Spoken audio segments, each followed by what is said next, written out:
Alright guys, here is the Volkswagen T2 camper van. Check out how cute this thing is. much bigger than the T1, but man, this thing is freaking awesome. Again, really nice big chunky boy with all the trims and fixings that you could ask for the third Volkswagen collaboration that LEGO's done with these model cars. And oh man, or just model vehicles in general. And man, this thing's a big boy. So big that it's actually not really sitting on the turntable, but it works. So once again, really nice little van, even if it is just a big Lego box, but still very sweet little thing. And I got this very similarly to the T1 camper van as a surprise present from my parents. So yeah, well, actually, I believe I got this one. As a matter of fact, this one was a Christmas present. I'm remembering it wrong. This was a Christmas present. The T1 was a surprise present. But this one was, in fact, a Christmas present. So, really sweet little van. Popping the turntable off to the side there. Oh, shoot. Trying not to drop the surfboard. Because unlike the surfboard on the Volkswagen Beetle, this one's not fixed. It's loose. So that sucks. But anyhow, taking a look at the front of the van, we do have the little front spare tire with the Volkswagen logo on the front. Again, real rubber tires on all 5 of them that are included in the set. And if you turn the front steering wheel, check it out. The steering actually works on both the steering wheel on the inside and on the front here. So you can steer that this way too. Again, super cool detail to include here. And I think it's the only one in the collection that has a feature like this, which really makes this sucker stand out. Along with the fact that it has a very dusty front screen, but I digress. Then, of course, got a couple stickers for the front grille up there. And then we do have the bumper sticker down here, which says H20 or HT02A. No idea what that means, but very nice nonetheless. Now moving on to the side here, we do have the top beach chairs, which are in fact foldable, so you can fold them out. And you got a cute little beach chair to chill out at the beach with your buddies with. So, very cool detail there. And you get 2 of them at the top of the T2 camper van. And we got the surfboard. And if we push this little button right here, this will pop open the door, which does in fact slide all the way back. And we do get some very nice molded detail, which I believe the roof can come off. I don't remember how, but I'm pretty sure it does in fact come off. So, not going to bother trying with because I'm probably going to risk breaking the set, but I believe the top does in fact come off. But as you can see, you do have some internal detail there. You got a couple little seats back there, which yes, are adjustable. You got an adjustable little table here, which does fold in a little bit. And it does fold out. I believe it also, yeah, it folds up like that. There we go. So you can really tuck that in there.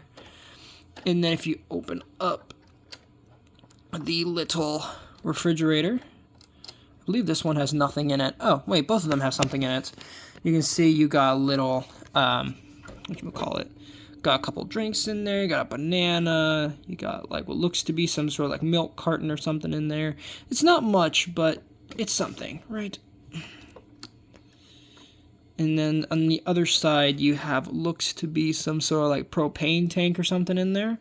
So that's super neat to have in there.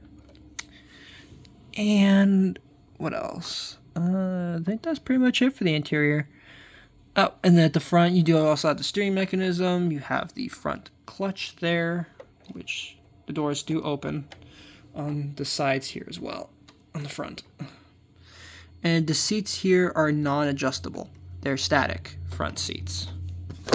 Right here. Completely static. So that sucks. So closing up the side here. Okay, there we go. Of course, you know, you can roll it along onto the back here. Where, of course, you do have the Volkswagen sticker right there. Same bumper stickers on the front. If you pull up this little section, which can be kind of tricky to do, you do have a teeny tiny little engine back there. So very, very neat, even if it is really stuffed back in there. But it is there. And of course you have the rear exhaust pipe there. And of course, just like the T1 camper van, you can do the convertible mode, where if you take the surfboard off and pull up the top here, this whole section opens up. And check that out. And what's kind of interesting enough is that the suspension piece on the inside here, which I can't really show it, but there is a little suspension mechanism in here that keeps this all sprung up, is actually the same suspension that's used on one of the later cars that we're going to look at in this video. But still, very, very cool that it's there. And you just push it back down, and it hides very nicely back into the vehicle. So that's it for the T2 camper van. Again, really, really cool set. And one last little detail about this one that I wanted to mention is that with the set, oh, and these are cloth curtains, by the way. I forgot to mention that. Real cloth, right? You do get some optional stickers that you can stick onto the vehicle, so you can really make this thing into a hippie van if you wanted to, which I think is super, super cool that they bothered to include that. So you can really hippie van this car up. But I chose not to include them because I like the more pure, clean look. But if I wanted to, I could have stuck those on for the true hippie van look. But still, very, very, very cool set. So now let's move on to the next one. All right, so now we have probably one of the most British Lego sets I have in my collection, for lack of better words. Here we have the Creator Expert London double-decker bus. Yeah, or as they call it, the London bus. Super, super neat set. Just because, I mean, it's a double-decker bus. I didn't know I wanted this as part of the model car collection that Lego's been doing for the last couple years, but oh my god. Not even, for like the last decade, it might as well be like, with how many of these they've been pumping out, but man, this thing is so sweet. So, popping it up on the turntable.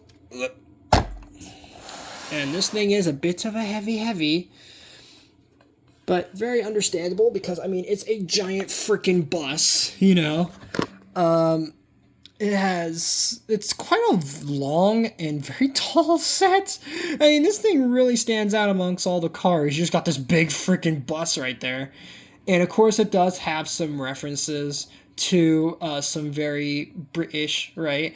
British, you know, things and whatnot. And we're going to take a look at all of those. Oh, God. I think it's actually breaking my turntable. Oh, no. Oh, yeah, it's actually breaking my turntable. Turn off. Okay. Whew. Okay. So, yeah, this thing's a bit too heavy because it actually, like, kind of broke my turntable. Ooh, okay.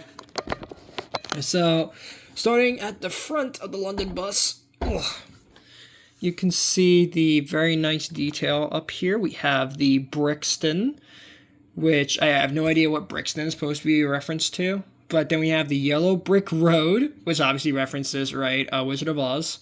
Brickadilly Circus, obviously referencing Piccadilly Circus. And then we have the 2x2 square, which I want to say, what's that a reference to?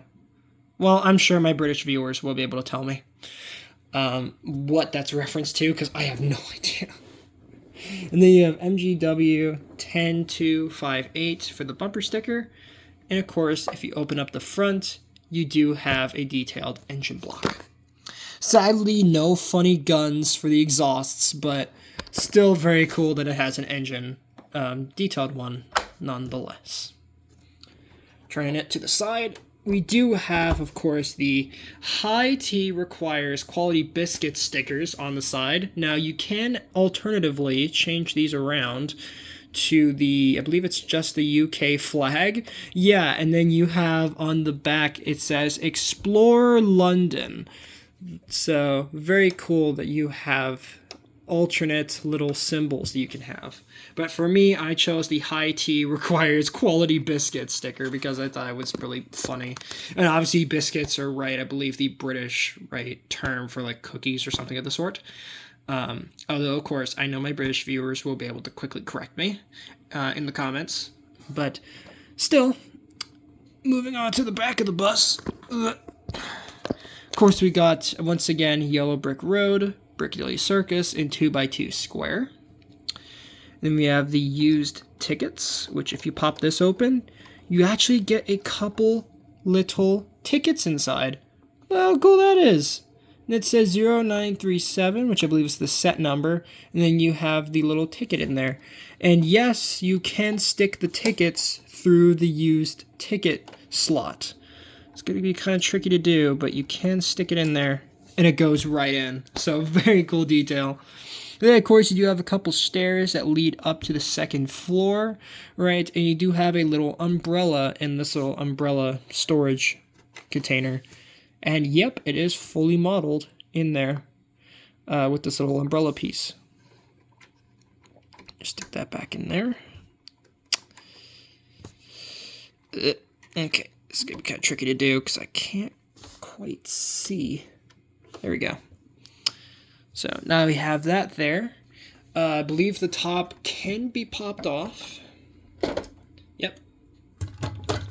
So that we can get a better look at the inside of the top section. And yes, all of these seats are fully detailed. You have a little bit of wear and tear on this seat. And I believe underneath one of these top seats, there actually is a little wad of gum stuck on the bottom of the seat. I can't remember which seat it is, but I'm pretty sure one of them does have a little gum wad stuck underneath it, or a little pink piece that's supposed to be a piece of chewed gum, which, again, is such a cool little detail. They didn't need to include that. But that's very realistic, as I'm sure these buses are extremely filthy. So I'm glad that that's there. And somebody even left their little soda on the front, which is, again, super cool that they bothered to include that. So yeah, it's just a shame that I don't remember. Yeah, it's this seat right here, actually. Right here. If we pop it off,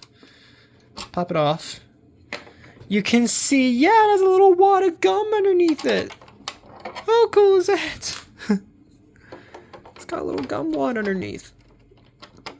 And then you just stick that back on. Ah, crap. Okay, stay on there. And yes, all the seats are adjustable, so you can recline them. And, you know, have them upright. So, not going to bother showing that for every seat, but trust me, all of them are reclinable. Which is, again, really, really nice that they bothered to include that. And that's where that piece came off of that. Okay. And then we stick the roof right back on. And that clicks very nicely into place. And then if we look at the other side, well, on the back, of course, you have the same bumper stickers on the front. Okay. That's not supposed to look like that. But then, of course, we have the Yellow Brick Road, Piccadilly Circus, and the 2x2 Square on there. And then on this side, once again, we have the high T requires quality biscuits. Which, again, they're both interchangeable. Both of them have the UK flag with the Explore London sticker. Which, you know, as a matter of fact, let me actually convert it on this side. Let me show you guys how you do that. So you just pop it off, and then you just turn the pieces around. So very easy to do. And on this side, pop it off, stick it on, and now you can see how that looks. So very, very neat that you have that there. Now, sadly, the steering on this one, once again, does not work. But then again, considering how much went into the sheer girth of this bus, I can understand why they didn't bother to include it. Let alone, this was still around the time when LEGO didn't really know how to include working steering into these models. But still a very, very cool set regardless. And I believe this whole top section can come off to show the interior. Even better, but once again, I'm not going to bother doing that, risk, I'm not going to take that risk, breaking the entire set, but still, really, really cool set. And again, one of the most British things I've had in my collection. Right up there with Pokemon Sword and Shield. But anyways, so, taking a quick pause break again, let's move on to the next one. Alright, now taking ourselves out to the countryside, now we have the pickup truck set. And this is the first LEGO model car to feature fully detailed steering on it. Which, again, is super, super cool that we have that here. And again, just looking at this thing, if you don't feel... This isn't the most, old country / farming, old-time farming, set that you've ever seen. I don't know what is, because my god, just looking at this thing takes me right back to the country. Even though I've never lived out there in the country, still, this thing is just so country, and it's not even, it's not even funny how country this set is. But I love it nonetheless. This would go perfectly with my Lego Technic tractor that I've showed already. But taking a look at this thing on the turntable, you can see all of the beautiful detail that's included with this set. And, of course, the back and everything. Just, man, what a nice little pickup truck for what it is. And once again, I got this as a surprise present for my parents, just like the London bus. So. Oh, okay. What is the turntable doing? Oh, shoot.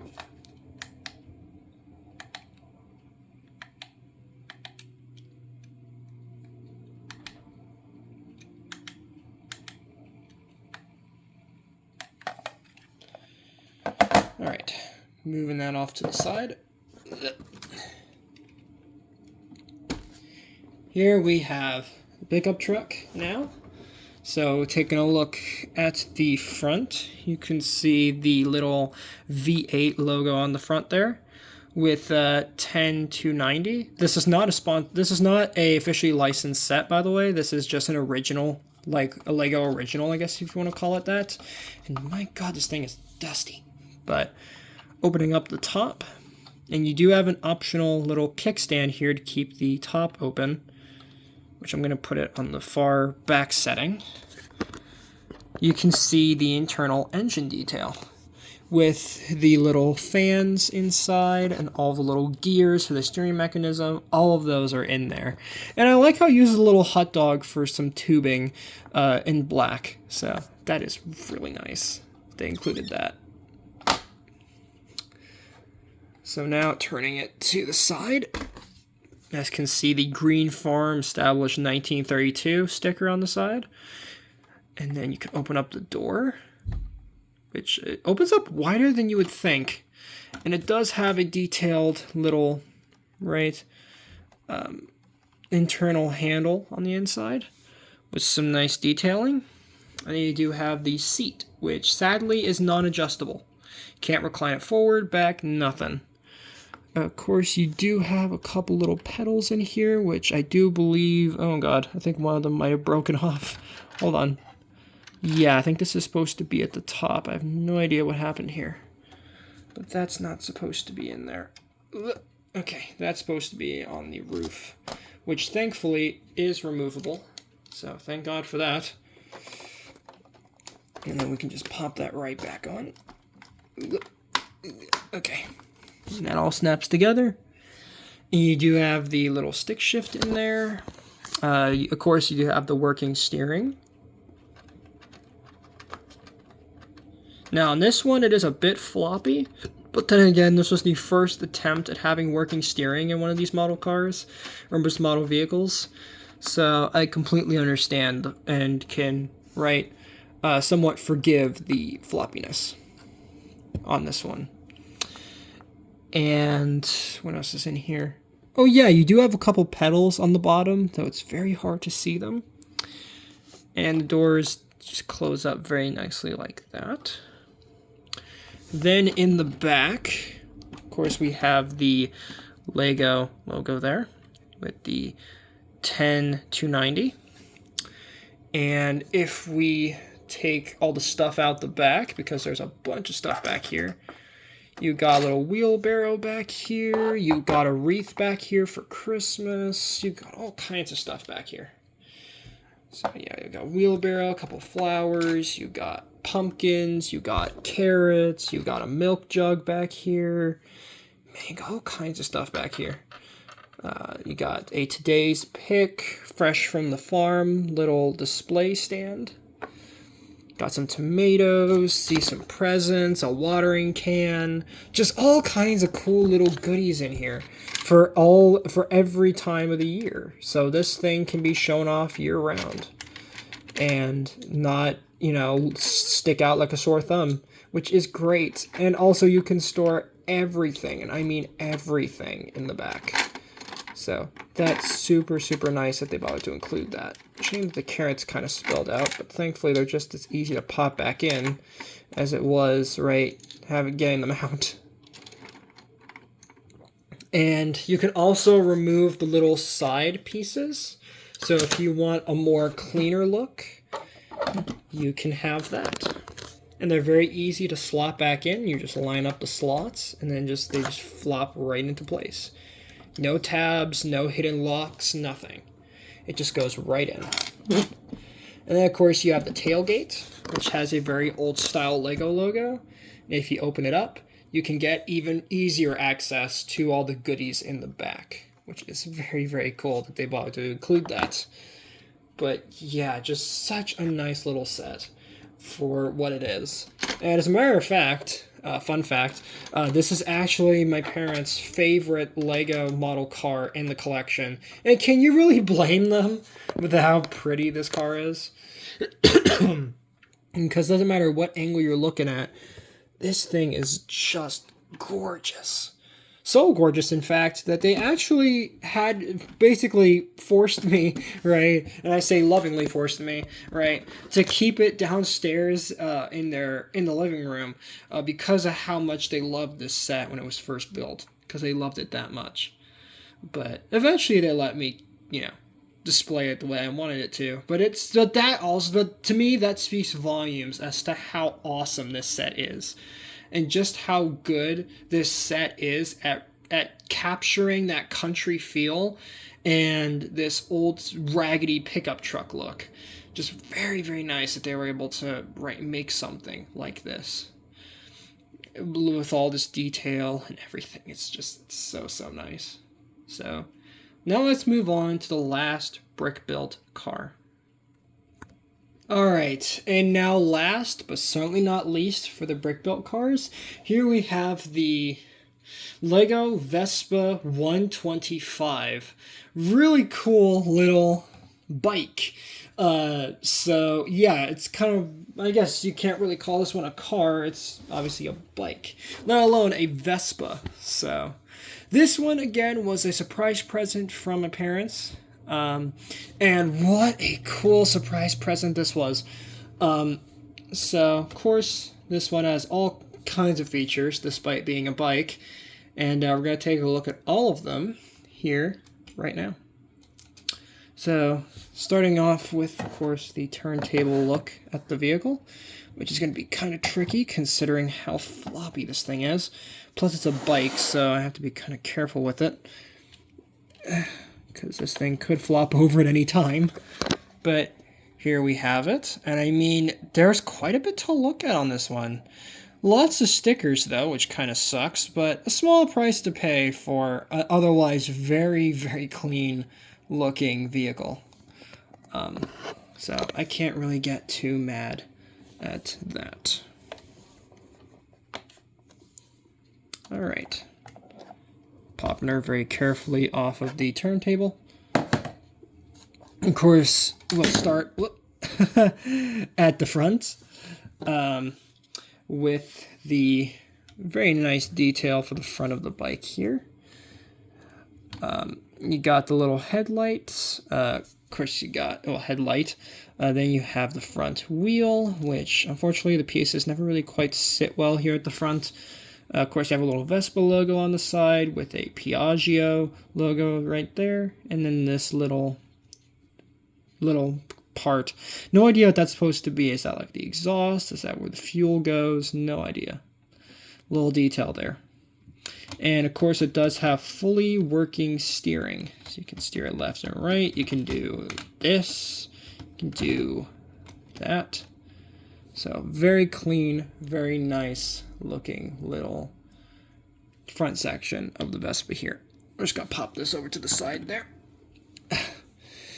And if we turn it to the side, you can see the pedals there. And it does have a what's supposed to be a Vespa spare tire. Though, of course, it's obviously not functional, but that's where the spare tire would sit.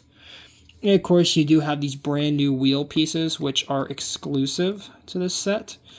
And very nice little rubber tires. So, yes, this thing can roll, though I wouldn't recommend it, as it's going to flop over and break. So that's why, of course, we have the big rubber kickstand to keep it up. But, of course, then we also have this little kickstand on the side here, if you wanted to use that. Though I wouldn't recommend it because it's definitely not as stable as the little kickstand here. And, of course, you have the side section, which I believe does, in fact, come off. Yes, it does. Comes off.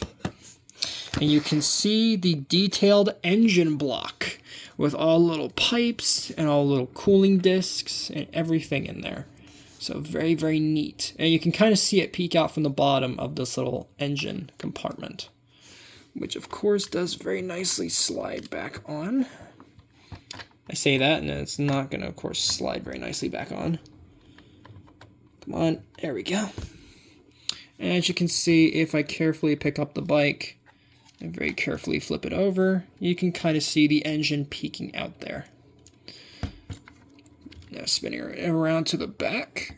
Of course, we have the detailed two-seater with this little piece there, which oddly enough was also used, if I can actually get a good angle of that, on the Voltron set, that little silver piece up there, just behind the front seat.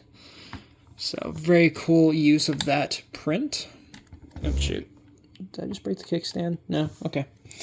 Of course, we have the Roma 230446 and then the Piaggio logo there. And of course, you do get some little flowers as well to display on the back. And of course, you can remove the flower basket on the back, but I'm not going to even try that because it's probably going to break if I do that. But there also is some a tail light back there, although it's very hard to see, but there is a little tail light back there. And in this section, there's nothing hidden under here. It's just, this little section of the bike. And the kickstand on the front is, in fact, foldable, so you can fold it up. And as you can see, you can kind of roll it around. Though, of course, I don't recommend doing that because you're probably going to drop it and it's going to break and it's going to suck putting this sucker back together. But all in all, really, really nice little set. Oh, and also the part that kept falling off is a optional helmet. So you can adjust the little head strap, you can adjust the little eye straps. It's just very, very nice little piece there. And I always display it on the back like that. Though, of course, the instructions do show it being hung on the little handlebars. But, and one last thing I forgot to mention is it does have a speedometer on the top of on the top here. I don't know if you guys can read that, but it says, so it goes from 0 to 90 miles per hour. So pretty fast for a little bike.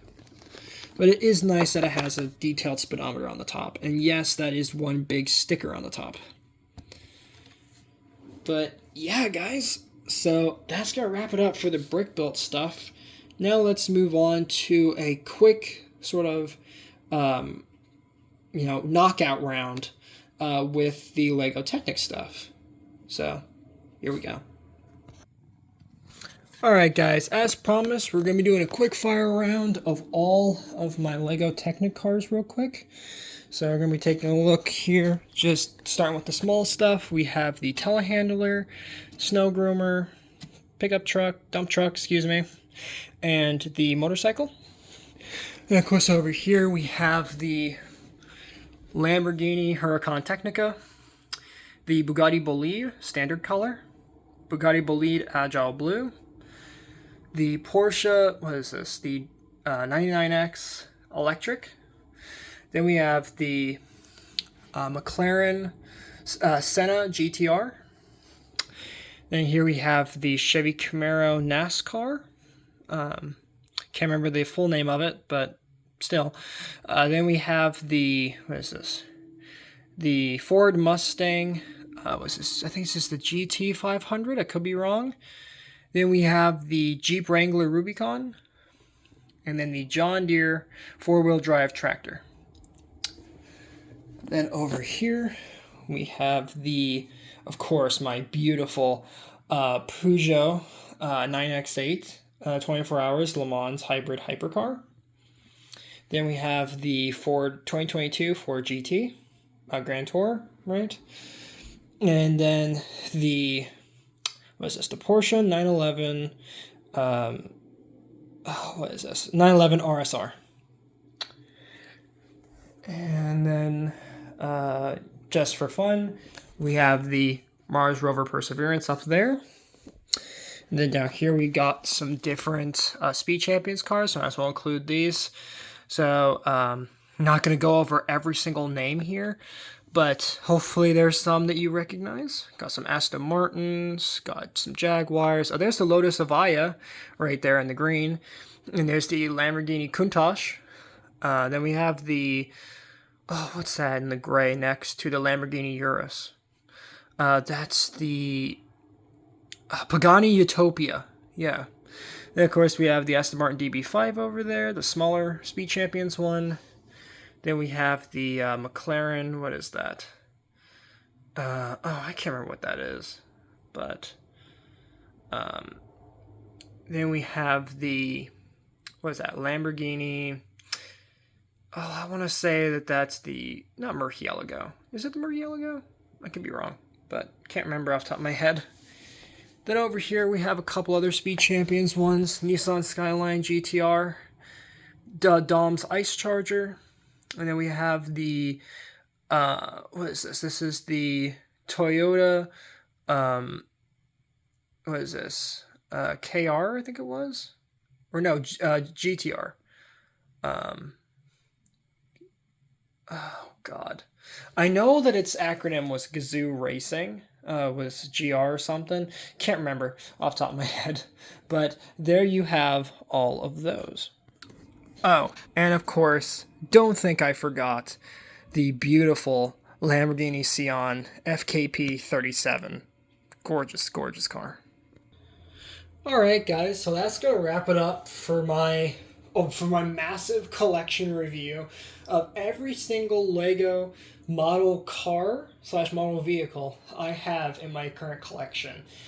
I know, it was quite a bit, and I know the quickfire round was a bit random, but most of those cars I've already done reviews on in full, so that's why I only did quickfire rounds for the Technic stuff and for the Speed Champion stuff, because I don't think y'all want full reviews of the Speed Champion stuff. Plus, there's not really much to talk about with them anyway that would warrant a full video, so that's why I made a quick, honorable mention, I guess if you want to call it, of those cars as well. So, there you have it. Thank you guys so much for watching. Larry Squad, and have a happy Thanksgiving. Thank you.